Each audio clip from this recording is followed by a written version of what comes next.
guys, so today I have another spoiler-free book review for This Poison Heart by Kailyn Barron. I received this book from NetGalley, and then I ended up getting the really pretty edition here that I got from my Owl Crate box from like a month or two ago. I think it was July. I don't know. But really pretty edition, right? Love it.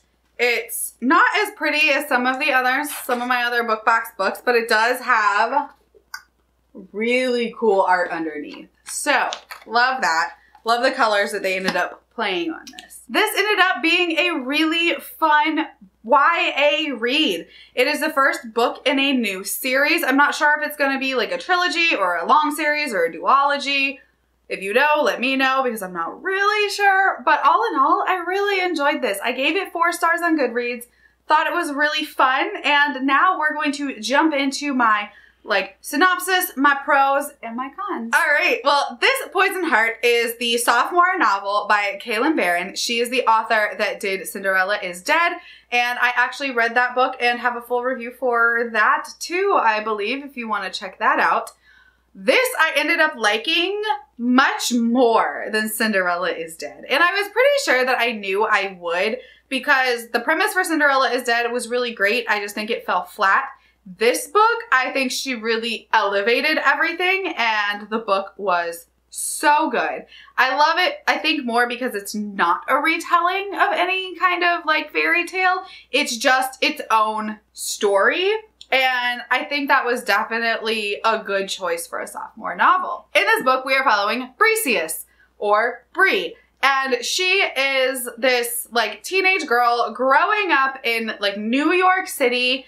And she has this weird innate magical ability when it comes to plants. She can make plants grow. She can just kind of manipulate them.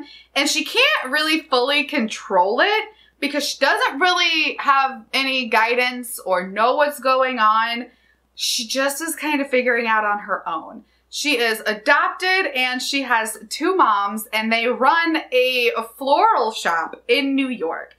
And, you know, they're kind of falling on hard times. Rent is going up and prices are going up, and they just can't really afford to keep their shop running and pay their rent. And that's just a really common problem, which really sucks, especially right now.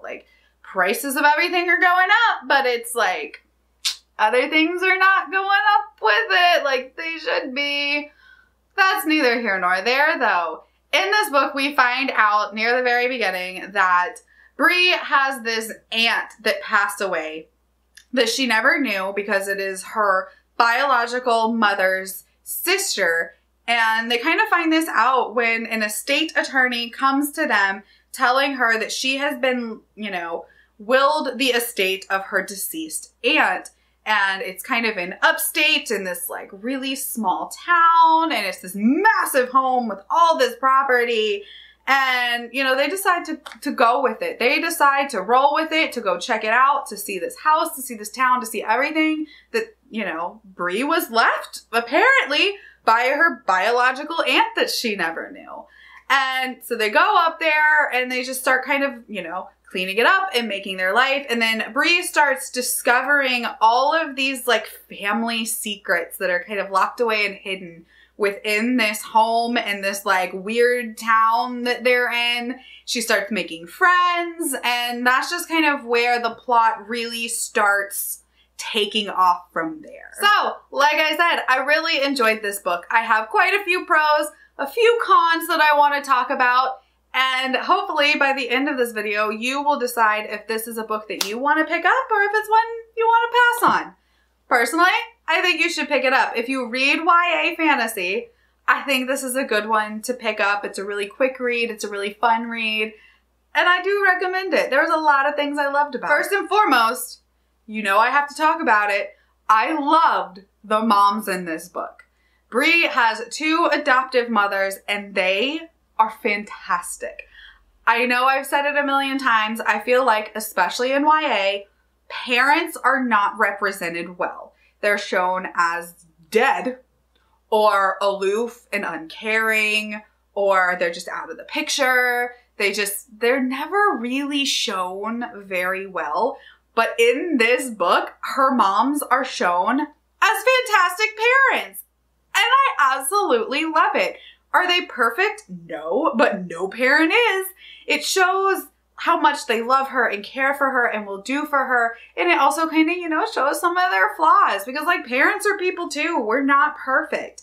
But I love how it shows her relationship with her mothers and the dynamic there and, you know, the differences between the two different mothers, and they're hysterical. They are amazing parents. They really, really care for their daughter and want the best for her. And they're willing to do whatever it takes to make their daughter happy and healthy and raise her well. And I really liked seeing that in a YA story because we don't get that enough. We don't get good parents in YA enough. So that is definitely a big pro for me. As far as cons go, my first con is the romance, which this is not a very heavily romantic book.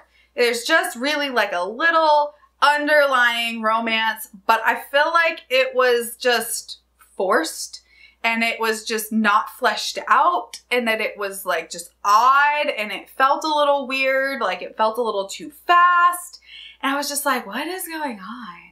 And then at first you think there's going to be one love interest, but really it's a different love interest. And then the one person is just a friend. And you're like, I got romance vibes at first from this one, but then it felt really weird. But then we met this other character and it's like, oh yeah, this is definitely the main romance. But it was just, it felt a little strange. So hopefully in the second book that kind of fixes that relationship, because while it wasn't like a big part of it, it was just something that I was like, I could have done without this, honestly. Didn't need any romance, but it is what it is. Like, it's not bad. It's just a little, not my favorite. Another thing that I really loved though, is that I didn't know going into this that this was going to rely heavily on Greek mythology and kind of retelling different Greek myths. I absolutely loved that. As someone that doesn't know a whole ton about Greek mythology and its backstory and like the pantheon of gods, I really thought it was well done, especially for someone like me who like doesn't really know a whole lot about it.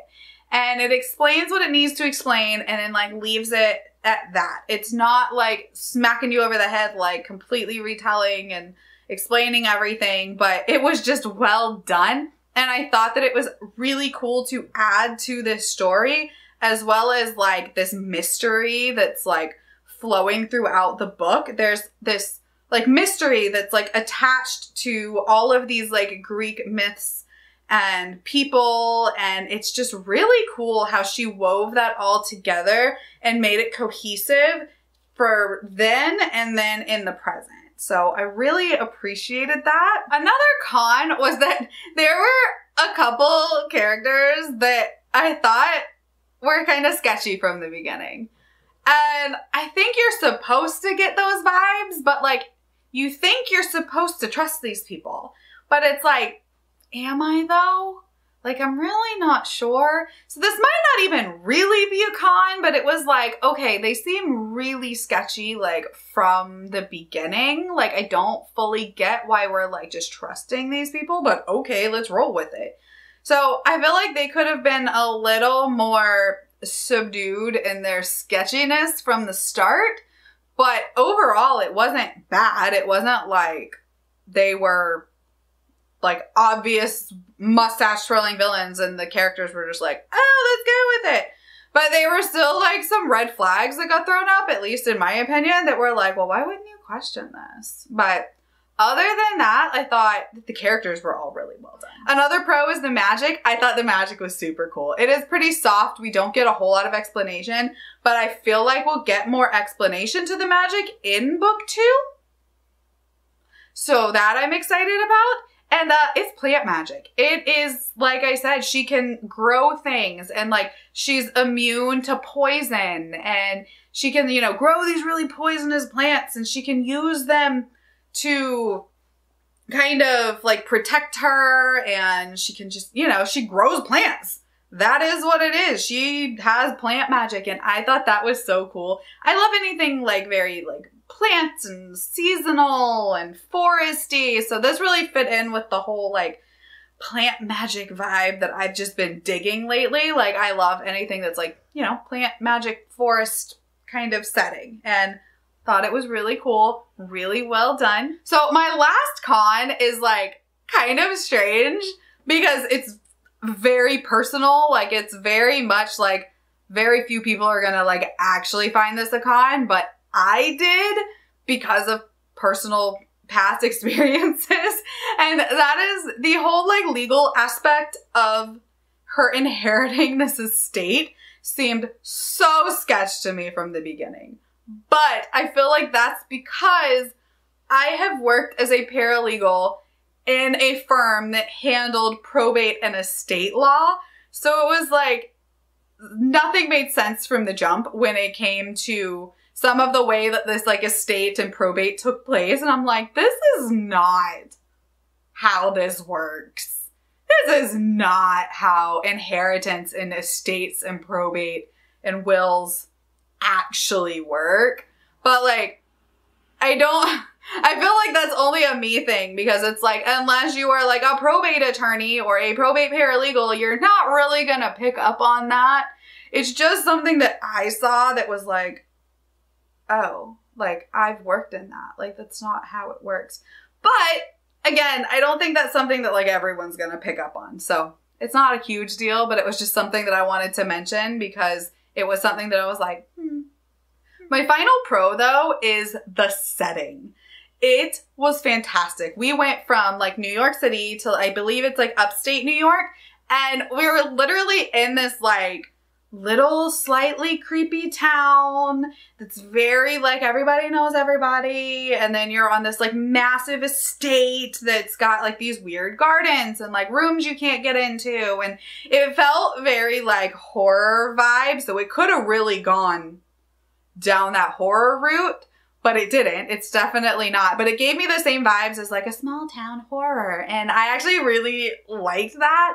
Like it just felt super cool. And then we get, you know, it's just like these people, they keep like coming to the house and like trying to figure it out, and being like, she's like, why are these people coming to my house and like trying to talk to me? And like we figure out what is kind of weird in this town and what this house is and what these gardens are. And I really, really loved the setting. It was just so cool. I love the gardens and the big estate and the creepy town, and it was just so well done. I thought it was such a fun setting that definitely could have gone horror, but it wasn't. But it gives you those vibes of like, this could go this will go real creepy real quick. All in all, I really enjoyed this book. I thought it was fun. It was a good time, and it was a great setup for book 2. This definitely has kind of like a cliffhanger ending, but I'm not like, oh my God, I need it. Like, I'm not mad about it. Right? Like I'm not mad about like a bad cliffhanger.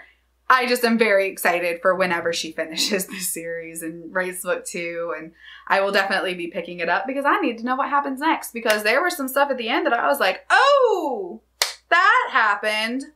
Okay, give me more. All right, well, thank you guys for hanging out with me. My name is Jessie, and I will talk to you next time. Bye.